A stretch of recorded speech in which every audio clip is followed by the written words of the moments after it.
Today going on in the industrial dispute between the Maritime Union and port operator DP World. The company's facilities are effectively at a standstill, with only a skeleton crew operating in Melbourne as workers in Sydney and Brisbane have staged a legal work ban. It comes after DP World threatened to dock wharf workers' wages, who slowed down cargo with work bans earlier this year. It's a big deal because DP World's ports handle around 40% of Australia's freight, and they're claiming the action, which has been going since October, has been costing Australia $84 million a week. There are concerns work bans could extend into next week, pending the result of a secret hearing currently before the Work Commission, or the Fair Work Commission. What does each side want? The union wants a 2-year deal with 8% wage rises in each of those 2 years. DP World has offered a 4-year deal with a 2% signing bonus and a 4% wage rise in the first year, followed by 3% increases. Remember, this week inflation was down to 4.3. I think there's a lot of legacy from last year's 8% inflation rate of a year ago in these wage claims. No matter how you feel about either side, it has to end soon. It just has to. Our exporters are struggling. It's a strain on Australia's reputation to importers as well. Someone who wants to see it ending ASAP is the Director of the Freight and Trade Alliance, Paul Zalai, joins me on the line. Paul, good afternoon. Yeah, thanks, Neil. It's just going on too long, this. When could we see an end in sight? Well, that's the unknown. So we've got, the union has protected industrial action approved through till the 22nd of January. So that's a minimum period. But no, it's quite possible that things could be brought to a head earlier if the escalation between the two parties continues.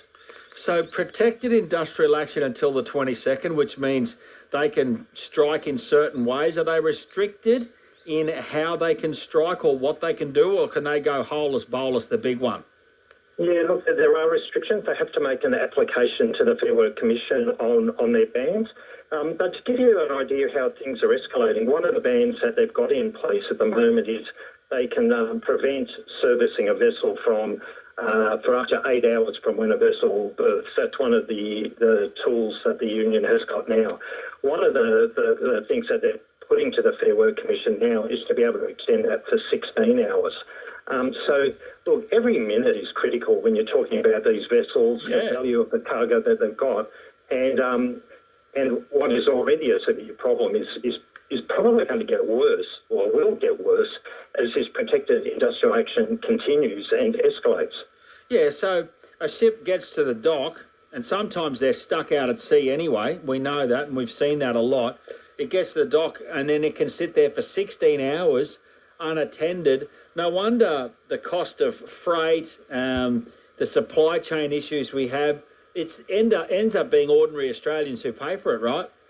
Oh, look, it's just absolutely crazy, Neil. And it's not just us saying it. The World Bank did a report trading across borders, and in the decade up to 2020, Australia slipped from 25th in the world to 106th. So can you imagine the outcry if our education or our health system fell at that rate? And it's just getting worse. Like, for a country like us, our gateways, our container ports are a laughing stock of the world, and we're treated like third world countries. It's crazy. And the unions have been doing this in many industries across Australia, looking for massive wage increases. We'll never get out of this spiral. We'll never get out of this inflation cycle that we're in and get back to normal if everyone gets 8% pay rise. Everyone should get pay rises, but if we just hand everyone what they want, we'll never see the end in sight. What's the federal government's stance on it been so far? I doubt that Minister Burke would have said much. No, look, they've played a pretty straight bat to it. They just keep coming back with the line that the parties need to sort it out, keep negotiating. And look, that'd be okay if the protected industrial action was just a niggly thing, but it's having crippling economic impacts. Shocking. In theory, the Fair Work Commission does not have to intervene until 9 months after the negotiations and the protected industrial action started. So in theory, the Fair Work Commission doesn't have to intervene until June of this year. We can't wait that long.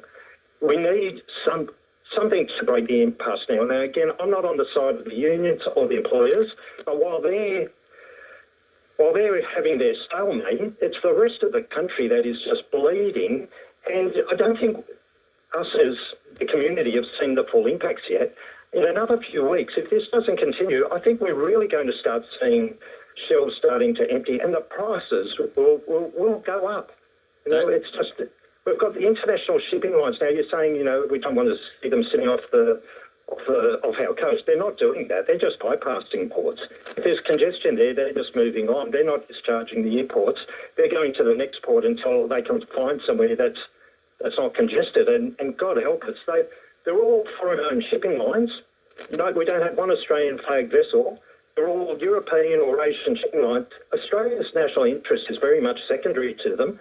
They'll service us if it's commercially viable and attractive to do so. If it's not, they'll service the rest of the world, and they need more ships at the moment because of the Red Sea hostilities. They've got to take, you know, an extra 10 days and sail around the Cape of Good Hope. So they're looking for ships and containers at the moment, and Australia's not a very attractive market. Yeah, and they'll just say, oh, we're not going to go there. We'll go up to South America. We'll go down to the south of Africa. We'll head over to the other side of Europe. We'll just go somewhere where we can turn a profit quicker because they're in it for a profit. Oh, thank you so much for coming on this afternoon, Paul Zalai, Freight and Trade Alliance. I'm sure we'll be talking more here on Drive about this issue. I think we can tell by what you were saying this is a serious problem and something the government needs to get on top of. Thank you. Thanks, Neil.